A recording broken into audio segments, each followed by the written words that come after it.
नमस्कार दोस्तों, मैं आदित्य प्रताप सिंह आप सभी का सरोकार क्लासेस की यूट्यूब चैनल पर स्वागत करता हूं और यह आशा करता हूं कि आप सभी स्वस्थ होंगे।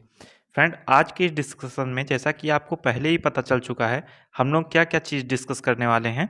तो ज़्यादा टाइम ना लेते हुए चलिए मोटिवेशनल कोट के साथ आज का डिस्कशन स्टार्ट करते हैं। तो बहुत ही अच्छी बात बोली गई है। क्या बोली गई है? ज़िंदगी खेलती भी उसके साथ है जो खिलाड़ी बेहतरीन होता है। ठीक है, जो खिलाड़ी सही नहीं होता उसके साथ ज़िंदगी खेल के अभी क्या करेगी। आप भी अगर जो प्लेयर अच्छा होता है उसी के साथ खेलना पसंद करते होगे, ना कि किसी कमज़ोर प्लेयर के साथ। तो यहाँ पे भी वही बात बोली गई है कि ज़िंदगी भी ऐसे प्लेयर के साथ खेलना पसंद करती है जो कि खिलाड़ी बेहतरीन होता है। और दूसरी बात क्या बोली गई है कि दर्द सबके एक से हैं। मीन्स आपको भी सक्सेस चाहिए, दूसरे को भी सक्सेस चाहिए। आपके भी रास्ते में बहुत सारी रुकावटें हैं, दूसरों के भी रास्ते में बहुत सारी रुकावटें हैं, लेकिन कौन हार जाता है और कौन जीत जाता है, इसमें नेक्स्ट लाइन में क्या बोला गया है? कोई हताश होकर बिखर जाता है तो कोई संघर्ष करके निकल जाता है। मीन्स जो संघर्ष करते हैं, जो मेहनत करते हैं, वो निखर जाते हैं, और जो हताश हो जाते हैं, जो डर जाते हैं कि हम लोग फेल हो जाएंगे, वो लोग बिखर जाते हैं। तो यहाँ पे भी यही बात बोली गई है कि आपको हताश नहीं होना है, आपको संघर्ष करना है। ठीक है, तो ये बहुत ही अच्छी बात बोली गई थी फ्रेंड। चलिए आज का ओवरव्यू लेते हैं, फिर अपना डिस्कशन आगे बढ़ाते हैं। इसमें आज जो आर्टिकल्स आए हैं फ्रेंड, आपको पता है रसिया और यूक्रेन के बीच में बहुत सारी लड़ाइयाँ छिड़ी हुई हैं। तो आधा से ज़्यादा आर्टिकल्स तो उसी से रिलेटेड होते हैं, बस एक दो आर्टिकल चेंज हो जाते हैं। तो ये वाला आर्टिकल रसिया और यूक्रेन के बारे में ही है, लेकिन अलग एक पहलू दिखाया है, तो उसको थोड़ा डिस्कस कर लेंगे। हल्का फुल्का ओवरव्यू ले लेंगे जो पूरा ऑल ओवर द वर्ल्ड को लेकर चला गया है, ना कि केवल रसिया और यूक्रेन को लेकर चला गया है। इसमें कोविड-19 के केसेस के बारे में बताया गया है कि अगर वैक्सीन नहीं लेंगे तो केसेस किस तरीके से बढ़े। प्रीवियस दिनों में आने वाले टाइम पे जैसा कि आईआईटी कानपुर द्वारा बताया गया है कि फोर्थ फेज जो है वो जून में आ सकता है, तो वहाँ पे केसेस किस तरीके से बढ़ सकते हैं, इसको हम लोग देख सकते हैं। यहाँ पे फ्रेंड, जैसा कि हमने आपको बताया था कि जो तेलुगु सिनेमा है उसको ट्रांसफ़र करने की बात की जा रही थी, तो इसको भी हम लोग डिस्कस नहीं करेंगे। ठीक है, जैसे बॉलीवुड होता है, एक हॉलीवुड होता है, उसी तरीके से एक टॉलीवुड होता है फ्रेंड, उसके बारे में यहाँ पे डिस्कस किया गया था। इस वाले फ्रेंड्स में यूपी के इलेक्शन के बारे में बताया गया है फ्रेंड, तो मैं यूपी से ही हूँ, इसलिए मैं आपको एक ओवरव्यू दे दूंगा लास्ट में। इस वाले आर्टिकल में फ्रेंड जो आंध्र प्रदेश है उसकी कैपिटल जो अमरावती थी, कल भी हम लोग ने डिस्कस किया था कि अमरावती इसकी कैपिटल थी, लेकिन इसके और भी कैपिटल्स बनाए जा रहे थे, तो उसी के बारे में हाई कोर्ट ने मना कर दिया था। तो उसको हम लोग आज एकदम डिटेल्ड मैनर में देख लेंगे कि आखिर ये मुद्दा है क्या, क्योंकि आर्टिकल बहुत ही अच्छा है, आपसे क्वेश्चन भी पूछ सकता है। तो चलिए पहले न्यूज़ एनालिसिस देख लेते हैं, क्योंकि जैसा कि रसिया और यूक्रेन में बहुत सारी अभी लड़ाइयाँ छिड़ी हुई हैं, तो इस समय का करंट स्टेटस देख लेते हैं कि क्या सिचुएशन बनी हुई है। तो यहाँ पे क्या बोला गया है फ्रेंड कि पहले भी लड़ाइयाँ होती थी, क्या पहले लड़ाई नहीं हुई है? लड़ाई की वजह से ही जो है तमाम देश जो है वो ब्रिटिश के जो कॉलोनी थे देश, वो सब आज़ाद हुए। ठीक, केवल लड़ाई की वजह से। लेकिन एक लड़ाई जो थी, जो गांधी जी के द्वारा चलाई गई, वो लड़ाई कौन सी थी? नॉन वायलेंस की लड़ाई थी। मीन्स आप बिना जो है प्रहार किए, आप बिना मारपीट किए भी कोई लड़ाई जीत सकते हो, ऐसा गांधी जी का मानना था। इसीलिए उन्होंने सिविल डिसोबीडियंस मूवमेंट भी चलाया था। ठीक है, तमाम मूवमेंट्स गांधी जी द्वारा चलाए गए, जिसमें क्या हुआ फ्रेंड कि जो लड़ाई था, हम लोग लड़ाई किस तरीके से कर सकते हैं? जैसे अमेरिका में फ्रेंड, जब ब्रिटिश की कॉलोनी के खिलाफ जब लड़ाई होने लगी, तो वहाँ पे क्या किया लोगों ने कि जो ब्रिटिश का जो कपड़ा वगैरह था, इसको इन लोगों ने त्याग दिया, इसको इन लोगों ने एक्सेप्ट करना मतलब छोड़ दिया। वहाँ के लोग खुद मतलब दूसरा कपड़ा पहन लेते थे, लेकिन ब्रिटिश के द्वारा लाए गए कपड़े नहीं पहनते थे। तो इस तरीके से ब्रिटिश के इकोनॉमी पे पहले हमला कीजिए, या किसी को पैसों से कमज़ोर कीजिए, ना कि आप लड़ाई करके जीत सकते हो। अगर यही चीज़ रसिया यूक्रेन के ऊपर फॉलो करता और यूक्रेन के ऊपर तमाम सैंक्शंस वगैरह लगा देता, या कुछ प्रेशर में रखता, ना कि इस तरीके से तमाम डिवास्टेटिंग कंडीशन बना देता जिसमें कि बहुत सारे लोगों की जान भी चली गई, उसमें से हमारे यहाँ के इंडिया के भी स्टूडेंट्स की जान गई। तो इस तरीके से ये सिचुएशन नहीं हो पाती अगर वो गांधी जी के प्रिंसिपल्स को फॉलो करता। जैसा कि गांधी जी ने ये भी कहा था फ्रेंड कि अगर हम लोग लड़ाई करेंगे, तो इन्होंने कहा था an eye for an eye makes the whole world blind. ठीक है, अगर हम लोग एक आंख के लिए किसी दूसरे की भी आंख ले लेंगे, तो इस तरीके से पूरा जो संसार है, पूरी जो दुनिया है, वो अंधी हो जाएगी। ठीक है, तो एक ना एक को तो समझना ही होगा कि लड़ाई ही सबका सल्यूशन नहीं है, केवल लड़ाई से ही किसी चीज़ का सल्यूशन नहीं निकाला जा सकता, बल्कि हम लोग उसके खिलाफ शांति से प्रोटेस्ट करके भी उस चीज़ को अच्छे से निपटा सकते हैं। तो चलिए आज का न्यूज़ देखते हैं फ्रेंड। यहाँ पे बात की गई है कि जो हमारे यहाँ के लोग रसिया में, यूक्रेन में फंसे हुए हैं, उनको इवैक्यूएट करने की बात की जा रही है। तो ऑपरेशन गंगा के थ्रू अभी तक जो है 3700 स्टूडेंट्स को मीन्स 3700 स्टूडेंट्स को ऑपरेशन गंगा के थ्रू निकाला जा चुका है और लगभग 1000 स्टूडेंट्स जो हैं वो समी वाले रीजन में फंसे हुए हैं। जैसा कि कल हमने डिस्कस किया था कि रसिया ने हमको बताया भी था कि जो समी वाला रीजन है और जो तमाम जो अभी वहाँ पे जो रेलवे स्टेशन वगैरह हैं वहाँ पे आपके लोग हैं, अभी पूरी तरीके से आप लोग अपने यहाँ के लोगों को इवैक्यूएट नहीं कर पाए हैं। ऐसा क्यों रसिया बता रहा था फ्रेंड? क्योंकि हम लोग रसिया की मदद कर रहे हैं इनडायरेक्ट तरीके से। जैसे यूएन सिक्योरिटी काउंसिल में हम लोग ने वोटिंग ना करके अब्सटेन कर लिया, जनरल असेंबली में हम लोग ने वोटिंग ना करके अपने आप को अब्सटेन कर लिया, ठीक है। तो इसी तरीके से अभी एक नया मुद्दा भी बना कि इंडिया ने फिर से अब्सटेन कर लिया ह्यूमन राइट काउंसिल, ठीक है। ह्यूमन राइट काउंसिल जो है मीन्स इसमें जो है इंडिया ने अपने आप को वोटिंग करने से मना कर लिया, ठीक। तो अब ये ह्यूमन राइट काउंसिल क्या है ये हम लोग देख लेते हैं, एक बार थोड़ा सा ओवरव्यू ले लेते हैं। ह्यूमन राइट काउंसिल फ्रेंड ये एक यूएन की बॉडी है, ठीक है, सब्सिडरी ऑर्गन आप बोल सकते हो, जो कि इस समय एक्टिव है और इसका हेडक्वार्टर कहाँ पे है? जेनेवा स्विट्जरलैंड में इसका हेडक्वार्टर है, ठीक है। अब ये इसमें कितनी कंट्रीज़ हैं? 47 कंट्रीज़ हैं। ये बनी कब थी? तो 15 मार्च 2006 को बनी थी, मीन्स 5 साल पहले लगभग ये बनी थी बॉडी, ठीक। अब इसका काम क्या होता है? इसका काम क्या होता है कि ये उन एलिगेशंस के बारे में देखे, उन एलिगेशंस के बारे में देखे जो इसके मेंबर स्टेट्स पे लगे हैं। जो कंट्रीज़ इसकी मेंबर हैं उन कंट्रीज़ के ऊपर अगर ह्यूमन राइट वायलेशन का कोई एलिगेशन लगता है तो उसके खिलाफ ये देखेगी, उसके खिलाफ ये जाँच करेगी। तो कौन कौन से फ्रीडम्स होते हैं एक ह्यूमन को, अगर उनका वायलेशन किसी भी कंट्री द्वारा किया जाता है तो ये उनका जांच पड़ताल करेगी, उसका स्क्रूटनी करेगी। तो इस तरीके से हम लोग देख सकते हैं freedom of association and assembly अगर किसी कंट्री द्वारा किसी को नहीं दिया जाता है तो ये देखेगी, ठीक है। Freedom of expression, freedom of belief and religion, तो ये तमाम फ्रीडम्स हैं, अगर इनका वायलेशन होता है तो ये उनके बारे में देखती है। तो इन 47 कंट्रीज़ में से 13 कंट्रीज़ ने अपने आप को वोटिंग करने से अब्सटेन कर लिया, मीन्स किसी के खिलाफ वोटिंग ही नहीं की। इसमें से कौन कौन सी कंट्रीज़ थी फ्रेंड? एक तो था पाकिस्तान, एक था चाइना, ठीक है, एक था वेनेजुला, उसी में हम भी थे, इंडिया भी। तो क्या आप लोगों को लगता है कि हम लोग इन लोगों के बराबर खड़े होने लायक हैं?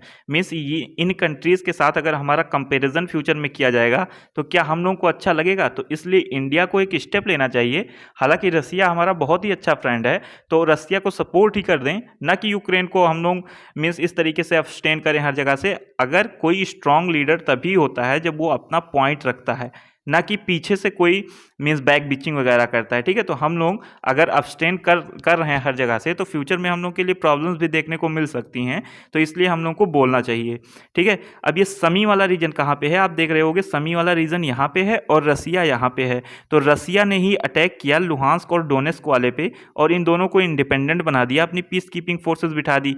और रसिया की फोर्सेज ऑलरेडी बेलारूस वगैरह में थी क्योंकि बेलारूस बहुत ही ज़्यादा सपोर्ट करता है रसिया को।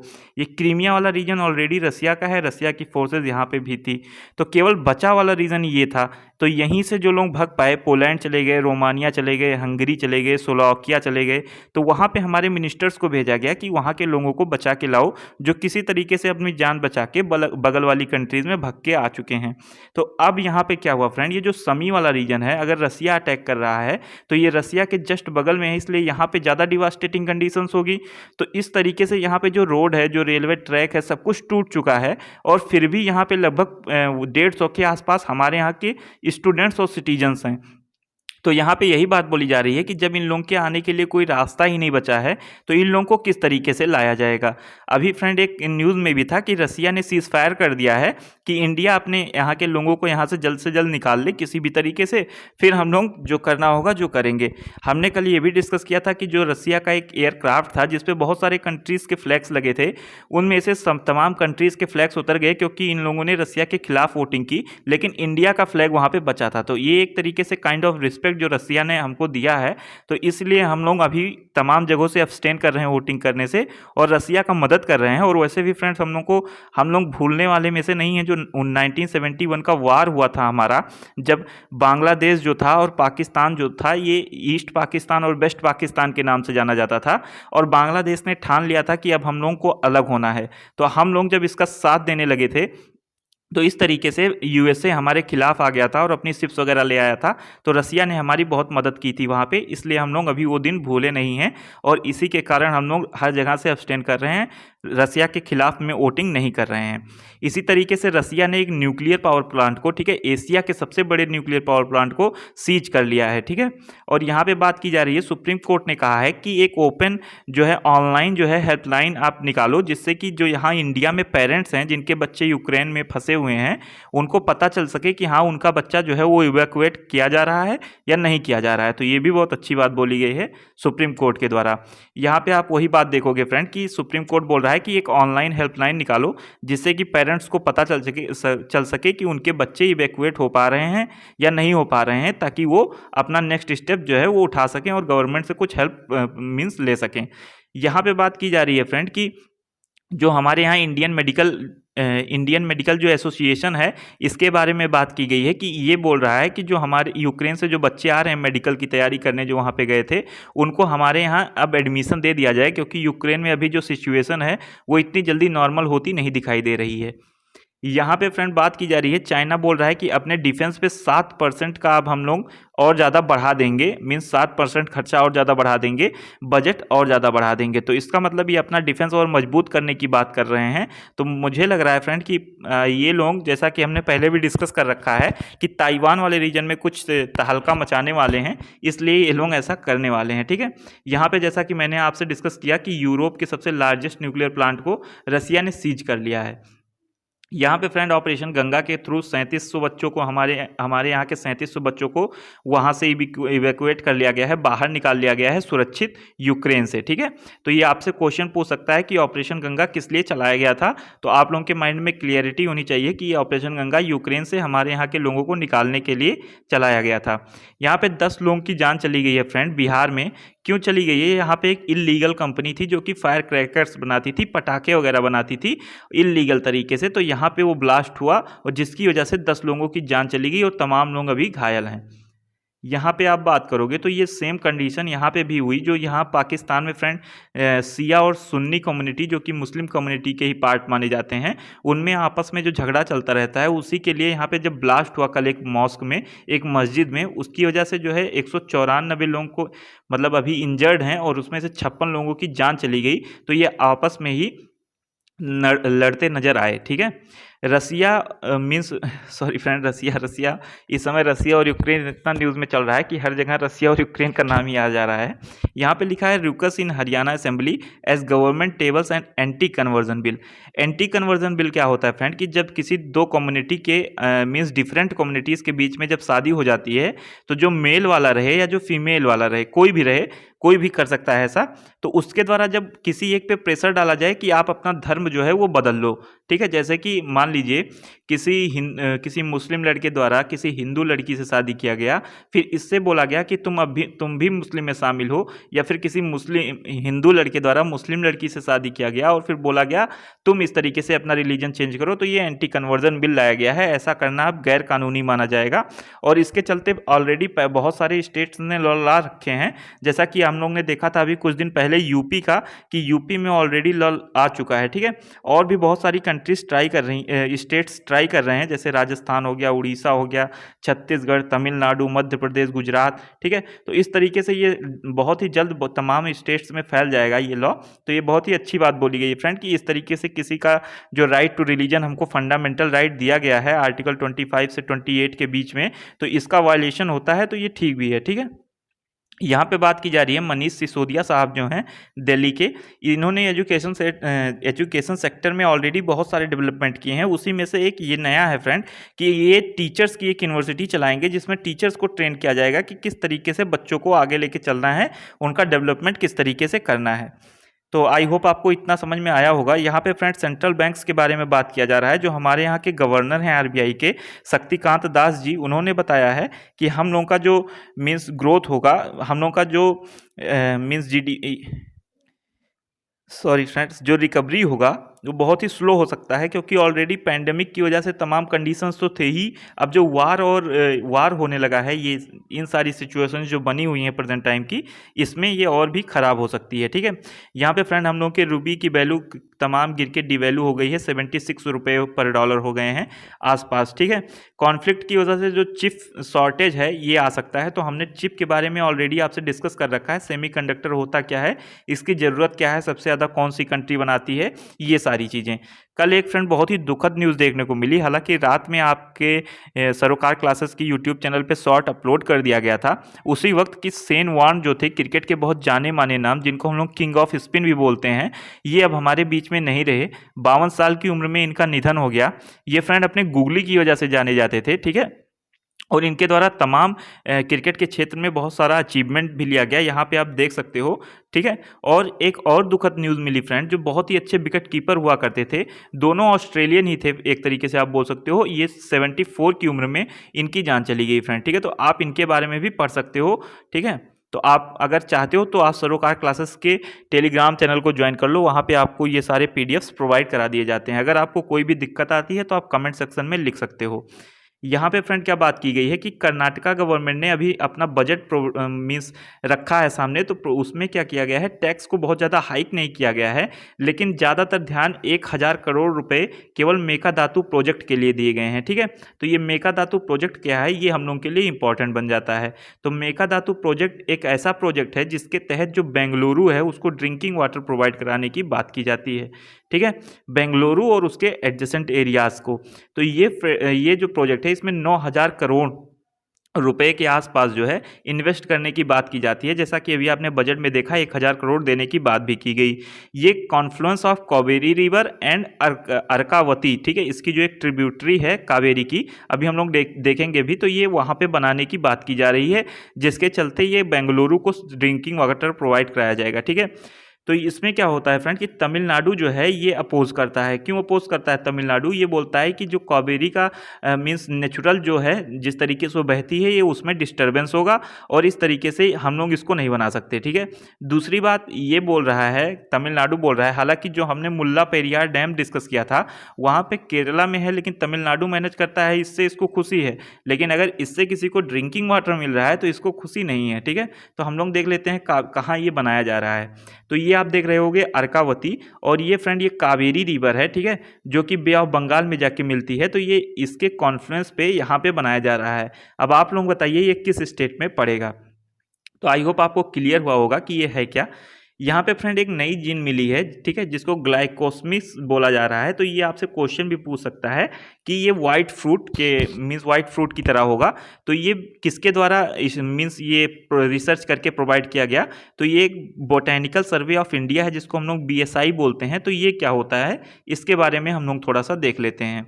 तो BSI फ्रेंड ये क्या होता है, ये 13 फरवरी 1890 के आसपास बना था, मीन्स ब्रिटिश के टाइम में बना था, ऐसा आप बोल सकते हो। ये एक सेंट्रल गवर्नमेंट की ऑफिस है, ठीक है, जिसका हेडक्वार्टर कोलकाता वेस्ट बंगाल में है। ठीक है, कोलकाता वेस्ट बंगाल में है, और किस मिनिस्ट्री के अंदर आती है?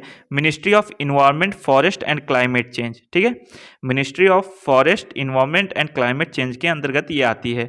अब बोटेनिकल सर्वे ऑफ इंडिया जो BSI है, ये जैसा आपको पहले ही पता चल चुका, कोलकाता में है। ये 13 फरवरी 1890 को तो बनी थी। ठीक है, और ये ministry of environment, forest and climate change के अंतर्गत आती है। तो ये करती क्या है फ्रेंड, ये प्लांट वेल्थ को, जो हमारे यहाँ का जो प्लांट है, जिसको हम लोग एक वेल्थ के रूप में देखते हैं, उसको कंजर्व करने की बात करती है, और नए नए तरीके के जो जीन वगैरह होते हैं उनको, और इंडेंजर्ड प्लांट जो होते हैं उनको कंजर्व करने की बात की जाती है इसमें। ठीक है, तो आप ऐसा बोल सकते हो। तो चलिए आगे बढ़ते हैं और देखते हैं अपना नेक्स्ट पॉइंट। यहाँ पे अब हम लोग आर्टिकल्स पे आ जाएंगे फ्रेंड। न्यूज़ एनालिसिस आपका ख़त्म हो गया, आई होप आपको क्लियर हुआ होगा। अगर आपको कोई भी दिक्कत आता है तो कमेंट सेक्शन में आप कमेंट करके ज़रूर बताया करिए, और अपना फीडबैक ज़रूर प्रोवाइड कराया करिए, ताकि हम लोग अपने आप को और अच्छे तरीके से सुधार के आपके सामने रख सकें। ठीक है, तो इसमें क्या बात की गई है फ्रेंड, आंध्र प्रदेश के कैपिटल्स के बारे में। अब आंध्र प्रदेश के कुछ एक कैपिटल थी। पहले तो मैं आपके आंध्र प्रदेश की हिस्ट्री बता दूं कि आंध्र प्रदेश की हिस्ट्री क्या रही है। तो आंध्र प्रदेश पहले एक स्टेट हुआ करता था, जिसके चलते इसी में कुछ लोग लैंग्वेज के आधार पे ज़्यादा मेजॉरिटी में हो गए, और वो लोग अलग स्टेट की मांग करने लगे। 2014 में फ्रेंड्स ठीक है। 2014 में क्या हुआ कि आंध्र प्रदेश रीऑर्गेनाइजेशन एक्ट, जिसको हम लोग तेलंगाना एक्ट बोलते हैं, उसके तहत एक नया स्टेट बना दिया गया तेलंगाना, आंध्र प्रदेश से ही निकालकर। ठीक है, तो ये आंध्र प्रदेश हुआ करता था, ये तेलंगाना बना दिया गया। जब केवल आंध्र प्रदेश था फ्रेंड, तो इसका जो कैपिटल हुआ था वो हैदराबाद हुआ करता था। ठीक है, वो हैदराबाद हुआ करता था। जब आंध्र प्रदेश केवल था तो इसका कैपिटल हैदराबाद हुआ करता था, लेकिन जब तेलंगाना बन गया तो ये हैदराबाद पूरा तेलंगाना में आ गया। ठीक है, ये तेलंगाना हुआ, ये आंध्र प्रदेश बचा। तो हैदराबाद जो आंध्र प्रदेश की कैपिटल हुआ करता था वो यहाँ तेलंगाना में आ गया, तो तेलंगाना भी इसे अपना कैपिटल मानने लगा। तो अब आंध्र प्रदेश को 10 सालों के लिए कैपिटल दिया गया अमरावती, और उस समय जो पार्टी थी उसके बारे में अभी हम लोग डिस्कस करेंगे। तो फिलहाल आप इतना जानिए कि इतना सिचुएशन था।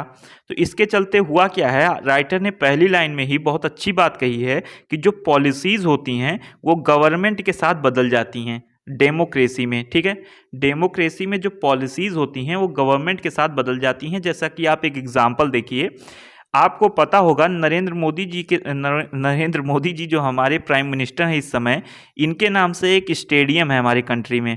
ये कहाँ पे है फ्रेंड, ये मोटेरा में है, अहमदाबाद। ठीक, अहमदाबाद गुजरात में एक स्टेडियम है जो कि नरेंद्र मोदी जी के नाम से है। ये पहले किसके नाम से हुआ करता था, सरदार वल्लभ भाई पटेल जी के नाम से। ठीक है, और ये फ्रेंड आप बोल सकते हो ये कहाँ पे है, तो ये जो है सरदार वल्लभ भाई पटेल स्पोर्ट्स इंक्लेव जो है, ठीक है, इसके अंदर ही ये बना हुआ है नरेंद्र मोदी स्टेडियम। ठीक, अब ये जो है वर्ल्ड का सबसे लार्जेस्ट स्टेडियम है, ना कि केवल कैपेसिटी के हिसाब से कि कितने लोग इसमें बैठ सकते हैं, केवल उसके हिसाब से नहीं, बल्कि अगर देखा जाए तो ये डायमेंशंस के हिसाब से भी बहुत ही बड़ा स्टेडियम है, सबसे लार्जेस्ट स्टेडियम है, ऐसा आप बोल सकते हो 2022 तक का।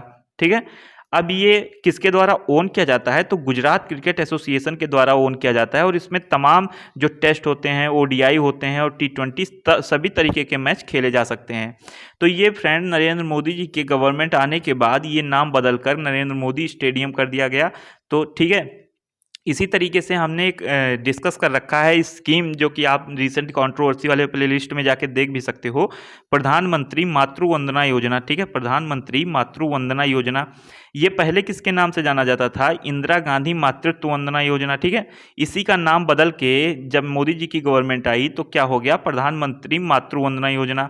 तो इस तरीके से राइटर बहुत ही अच्छी बात बोली है राइटर ने कि पॉलिसीज़ बदल जाती हैं गवर्नमेंट के साथ डेमोक्रेसी में। मीन्स पॉलिसीज़ बदलें चाहे ना बदलें, उसका एम बदले चाहे ना बदले, लेकिन उसका नाम जरूर बदल जाता है, ऐसा हम लोग जरूर बोल सकते हैं। ठीक है, तो आपने देखा इतनी चीज़ें। अब मैं आपको ले चलता हूँ इसके हिस्ट्री पे। ठीक है, आप लोग देखे होंगे कि नमस्ते ट्रंप नाम से एक प्रोग्राम यहाँ पे ऑर्गेनाइज कराया गया था इस स्टेडियम में। अगर आप लोग ने ये प्रोग्राम देखा होगा तो ये पूरा स्टेडियम भी आप लोग ने देखा होगा, जब इलेक्शंस थे अमेरिका में, उसी के बीच में ये प्रोग्राम ऑर्गेनाइज कराया गया था हमारे यहाँ ट्रंप को, जो हमारे यहाँ का जो डायस्पोरा है वहाँ पे उनको इन्फ्लुएंस करने के लिए। ठीक है, ये फ्रेंड आप उसका बाहर से देख सकते हो फोटो। ठीक है, क्योंकि जब तक हम लोग कोई चीज़ देखते नहीं हैं तब तक हम लोग कोई चीज़ समझते नहीं हैं। ये फ्रेंड आप लोग देखिए कि यहाँ पे इस आर्टिकल में दो पार्टीज के बारे में बात किया गया है, एक टीडीपी, एक YSRCP। ठीक है, तो इसके हेड इस समय हैं YS जगन मोहन रेड्डी साहब, जो कि इस समय चीफ मिनिस्टर हैं आंध्र प्रदेश के। ठीक है, और ये जब थे चीफ मिनिस्टर पहले एन चंद्रबाबू नायडू। ठीक है, एन चंद्रबाबू नायडू जो थे ये पहले चीफ मिनिस्टर थे, अब हैं YS जगन मोहन रेड्डी साहब। इनके पॉलिटिकल पार्टी का जो सिंबल है वो ये है, इनके पॉलिटिकल पार्टी का पंखा है जो कि बहुत तगड़ा हवा दे रहा है इस समय। ठीक है, तो किस चीज़ को हवा दे रहा है अब हम लोगों को डिस्कस ये करना है। तो जैसा कि मैंने आप लोगों से डिस्कस किया कि ये आंध्र प्रदेश और ये तेलंगाना वाला रीजन पहले एक हुआ करता था, फिर ये लैंग्वेज के आधार पर तेलंगाना को अलग कर दिया गया 2014 में। तो जो कैपिटल थी वो तेलंगाना में आ गई, हैदराबाद, यहाँ पे आप देख रहे होगे। तो आंध्र प्रदेश की कैपिटल जो थी अमरावती। तो अब ये भाई साहब जो हैं, जब ये टीडीपी की सरकार थी, ठीक है, जब ये टीडीपी की सरकार थी तो इन्होंने अमरावती को कैपिटल के लिए तमाम फार्मर्स से ज़मीन वगैरह खरीदी, वहाँ पे इन लोगों ने इंफ्रास्ट्रक्चर वगैरह बनाना चालू कर दिया, तमाम तरीके के जो डेवलपमेंट काम थे वो सारे हो गए। ठीक है, क्लियरेंस वगैरह मिल गया। लेकिन अब जब ये आ गए तो ये इन्होंने बोला कि अमरावती ही केवल कैपिटल नहीं रहेगी, हम लोग कैपिटल को डिसेंट्रलाइज करेंगे और अपनी कैपिटल को 3 जगहों पर बांटेंगे। ठीक है, अब वो 3 जगहें फ्रेंड आप ये देख सकते हो, आंध्र प्रदेश से हमने उठा लिया केवल आंध्र प्रदेश को भारत से। अब इसमें कुर्नूल है, एक अमरावती है, एक विशाखापट्टनम है। ये बोल रहे हैं हम 3 जगह पे कैपिटल्स बनाएंगे, अपनी 3 कैपिटल्स रखेंगे। तो हम लोग कुर्नूल में रखेंगे जुडिशियल कैपिटल, अमरावती में रखेंगे लेजिस्लेटिव कैपिटल, विशाखापट्टनम में रखेंगे एग्जीक्यूटिव कैपिटल। मीन्स 3 जगहों पे 3 कैपिटल रखेंगे, ठीक है। ऐसा इनके कहने का मतलब हुआ। लेकिन इसके चलते क्या प्रॉब्लम आ गई, इसके चलते प्रॉब्लम ये आ गई फ्रेंड कि जब 2014 में अलग हो गया, इसमें बताया गया है, तो ठीक है, जैसे आप आ गए तो अब आपने डिसेंट्रलाइज करने की बात कही, तो आपने कुछ सोच समझ के कहा होगा। तो कोर्ट ने यहाँ लास्ट में उसका भी अभिवादन किया है। कोर्ट ने कहा है कि हाँ, ये सही कह रहे हैं कि अगर अलग अलग जगहों पर अगर अलग अलग कैपिटल होगी तो वहाँ अलग अलग क्षेत्र का जो है, अलग अलग फील्ड का जो है वो डेवलपमेंट होगा, अलग अलग जो सेक्टर है उसका डेवलपमेंट होगा, ठीक है। तो इस तरीके से आप बोल सकते हो, ये तो एक पॉइंट है ही। लेकिन जब फार्मर्स के द्वारा कोर्ट में जाया गया तो कोर्ट ने कहा कि आप जो है 6 महीनों के अंदर अंदर यहाँ पे आप जो बिल्डिंग वगैरह बन रही थी उनको कंप्लीट करके मुझे दो, ठीक, ऐसा गवर्नमेंट को बोला गया। और वहाँ पे जो एक Andhra Pradesh capital region development authority है उसको बोला गया, ठीक है, कि आप 3 महीने के अंदर अंदर प्रोवाइड कराओ, जिन लोगों से आप ज़मीन लिए हो उनको रिकम्पेंसेशन दो, और जिन लोगों की ज़मीन अभी तक यूज़ नहीं की हो या फ्यूचर में यूज़ नहीं होने वाली है उनको ज़मीन वापस करो। तो इस तरीके से कोर्ट ने इन लोगों को गाइडलाइन इशू की और कहा 6 महीने में जो यहाँ पे ऑलरेडी 30 मतलब आप बोल सकते हो 33,000 एकड़ आप बोल सकते हो, ठीक है, 33,000 एकड़ जो है ज़मीन जो खरीदी गई थी टीडीपी गवर्नमेंट के समय में, और 15,000 करोड़ के आसपास का जो वहाँ पे खर्चा कर दिया गया है ऑलरेडी, ये पैसा नुकसान हो जाएगा अगर हम लोग अमरावती को कैपिटल नहीं बनाएंगे तो, ठीक है। तो इस तरीके से जो अभी कोर्ट है इसने मना कर दिया है कि आप बहुत सारी कैपिटल्स नहीं रख सकते। हालांकि फ्रेंड, अगर आप लोग कुछ फैक्ट्स जानना चाहते हो तो साउथ अफ्रीका के भी कई सारे कैपिटल्स हैं, तो आप लोग कमेंट सेक्शन में बताओ वो कौन कौन से हैं, ठीक है। और भी जो तमाम, जैसे पहले जम्मू एंड कश्मीर जो हुआ करता था इसकी 2 कैपिटल्स हुआ करती थी, एक श्रीनगर हुआ करता था, एक जम्मू। तो विंटर सीजन में दूसरा कैपिटल हो जाता था और गर्मी के सीजन में दूसरा कैपिटल हो जाता था। तो इस तरीके से ऑलरेडी तमाम स्टेट्स के पास डिफरेंट कैपिटल्स हैं। तो अगर इन्होंने भी बनाने की बात कही है, और दूसरा कोर्ट ने क्या एक दिया कि ठीक है, अगर अलग अलग जो क्षेत्र है, अलग अलग जो सेक्टर है, अलग अलग जो मीन्स प्लेस है, अगर उसका डेवलपमेंट होगा अलग अलग जगहों पे कैपिटल बनाने की वजह से। लेकिन यहाँ पे एक बात कोर्ट ने कही कि अभी जो आपका स्टेट लेजिस्लेचर है वो इतना ज़्यादा काबिल नहीं है कि वो जो है 3 जगहों पे सर्व कर पाए, क्योंकि जैसे लेजिस्लेचर कानून बनाता है, एग्जीक्यूटिव उसका पालन करता है, जो जुडिशरी होती है वो देखती है कि ये दोनों सही से काम कर रहे हैं कि नहीं कर रहे हैं। तो अगर हम लोग तीनों को अलग अलग जगहों पे बैठा देंगे तो लोगों को, एक तो अभी मैं आपको और एक स्लाइड दिखाता हूँ, वहाँ पे आपको और अच्छे से क्लियर हो जाएगा कि पूरा मुद्दा क्या बना हुआ है, ठीक है। तो दूसरा तो बात की जा रही है कि ट्रैवल करने में बहुत ज़्यादा प्रॉब्लम हो जाएगी। अगर कोई सिविलियन ट्रैवल करना चाह रहा है, कि अगर हम लोग लेजिस्लेचर में जाना चाह रहे हैं, उसी दिन हम लोग एग्जीक्यूटिव में जाना चाह रहे हैं, तो हम लोग को एक तो अलग अलग जगहों पे सिक्योरिटी देनी पड़ेगी, ठीक है। और अगर एक ही जगह पे सब कुछ होता है तो वो मतलब ईजिली मैनर में ऑर्गेनाइज हो जाता है। यहाँ पे बात की जा रही है कि जो इन्वेस्टमेंट्स किए गए हैं ऑलरेडी 15,000 के आसपास, तो उनका क्या होगा अगर हम लोग डिफरेंट जगहों पे कैपिटल्स बनाएंगे तो। और जो फार्मर्स अभी कंपनसेशन नहीं पाए हैं, अगर यहाँ पे अमरावती में कैपिटल नहीं बनाया गया तो उन फार्मर्स का क्या होगा, सॉरी फ्रेंड्स, तो उन फार्मर्स का क्या होगा, इसके बारे में भी बात की गई है, ठीक है। तो आप देख सकते हो ये सारी प्रॉब्लम्स हैं। हालांकि ये डेवलपमेंट वाला भी एक अच्छा इशू है कि अगर अलग अलग जगहों पे हम लोग कैपिटल बना देंगे तो आप लोगों को भी पता है कैपिटल के आसपास का रीजन जो होता है वो बहुत ज़्यादा डेवलप हो जाता है, लोग ज़्यादा से ज़्यादा ज़मीनें वगैरह खरीदते हैं, ठीक है। तो इस तरीके से वहाँ पर ज़्यादा से ज़्यादा फैक्ट्रीज वगैरह आती हैं। तो जैसा कि अपना दिल्ली देख लीजिए, तो इस तरीके से डेवलपमेंट का एक अच्छा इशू था, लेकिन अभी जो है कोर्ट ने मना कर दिया। अब देखते हैं सुप्रीम कोर्ट क्या बोलता है इस मुद्दे के बारे में। ये फ्रेंड आर्टिकल जो है ये हम लोग डिस्कस कर लेते हैं थोड़ा। इसमें जो राइटर हैं ये एक मीडिया पर्सन है, ठीक है, ये एक मीडिया पर्सन है। तो ये लखनऊ में उतरते हैं, जो कि यूपी में, यूपी की राजधानी है, यूपी की कैपिटल है, वहाँ पे ये उतरते हैं। फिर यहाँ पे एक रेल के मीन्स आप बोल सकते हो रेल के कर्मचारी से, जो कि वहाँ पे बैठे होते हैं, उनसे ये बात करने की कोशिश करते हैं। यहाँ पे जैसे कि यूपी में भी इलेक्शन चल रहे हैं, मैंने आपसे डिस्कस किया था, तो उसके बारे में कुछ ये मुद्दा लेना चाहते हैं, ठीक है। तो जो रेलवे के जो कर्मचारी होते हैं वो तुरंत बताते हैं कि अब की बार जो साइकिल है, ठीक है, साइकिल यहाँ पे फ्रेंड कितनी पार्टीज़ हैं, मैं आपको मेन पार्टीज़ बता दे रहा हूँ। एक कांग्रेस है, एक बीएसपी है, ठीक है, इसका इलेक्शन सिंबल जो है वो पंजा है, आप बोल सकते हो। इसका इलेक्शन सिंबल एलिफेंट है, हाथी है, ठीक है। बीजेपी है फ्रेंड, जिसका इलेक्शन सिंबल आपको पता ही है, लोटस है। एक है फ्रेंड एसपी समाजवादी पार्टी, जिसका इलेक्शन सिंबल जो है वो साइकिल है, ठीक है, साइकिल है। तो ये बोलते हैं, रेल के कर्मचारी साहब बोलते हैं कि यहाँ पे अब की बार लग रहा है कि अखिलेश साइकिल चला ले जाएगा, अब की बार अखिलेश साइकिल निकाल ले जाएगा। तो जब तक ये बगल वाले में जो मीडिया पर्सन हैं ये अपना जब इंट्रोडक्शन देते हैं तो तुरंत ये भाई साहब अपना जो आर्गूमेंट है उसको चेंज कर लेते हैं और बोलते हैं, पहले जो इनके द्वारा बोला गया था कि जो बीजेपी है उसने बहुत, जैसे उसने अनएम्प्लॉयमेंट के बारे में क्या किया, ठीक है, उसने और बेरोजगारी के बारे में क्या किया, उसने जो है और भी जो डेवलपमेंट है उसके बारे में क्या किया। लेकिन जैसे ही मीडिया पर्सन बताते हैं कि मैं मीडिया से हूँ, तुरंत ये भाई साहब अपना आर्गूमेंट बदल लेते हैं, कहते हैं कि लेकिन अनएम्प्लॉयमेंट अगर यूपी में है तो इसमें बीजेपी की क्या गलती है, ठीक है। तो इस तरीके से राइटर बोल रहे हैं कि मुझे लग रहा है कि इस समय लोगों में फियर का माहौल बना हुआ है, ठीक है, लोग सामने खुलकर बात नहीं करना चाह रहे हैं जैसा कि बीजेपी के खिलाफ, क्योंकि जैसे ही मीडिया पर्सन द्वारा बताया गया कि मैं मीडिया से हूं, भाई साहब ने अपना आर्गूमेंट बदल लिया और कहा अब की बार लग रहा है बीजेपी ही जीतेगी, ठीक है। तो ये था फ्रेंड पूरा आर्टिकल में। तो इसमें मैं यूपी से हूँ फ्रेंड, मैं यूपी के सारे प्रॉब्लम्स को अच्छे तरीके से आपको बता सकता हूँ। यूपी में फ्रेंड क्या है कि सोसाइटी बहुत ज़्यादा डिवाइडेड है, ठीक है, सोसाइटी कास्ट के बेसिस पे बहुत ही ज़्यादा डिवाइडेड है। अगर मैं अपने पार्टिकुलर मीन्स जगह की बात करूं जहां से मैं बिलोंग करता हूं, तो यहाँ पे तो बहुत ही ज़्यादा सोसाइटी डिवाइडेड है only on the basis of caste, ठीक है, केवल कास्ट के बेसिस पर। यहाँ पे फ्रेंड रिलीजन के बेसिस पर भी नहीं लोग डिवाइडेड हैं, जितने ज़्यादा लोग कास्ट के बेसिस पर डिवाइडेड हैं। तो आप सोच सकते हो कि हमारी सोसाइटी में कितना ज़्यादा इनइक्वलिटी है इस वक्त लोगों के बीच में। ये मैं आपको यूपी का सिचुएशन बता रहा हूँ, ठीक है। तो आई होप आप लोगों को ये सारी चीज़ें क्लियर हो गई होंगी। अगर आपको कोई भी दिक्कत आता है तो आप लोग कमेंट सेक्शन में ज़रूर बताया करिए फ्रेंड्स।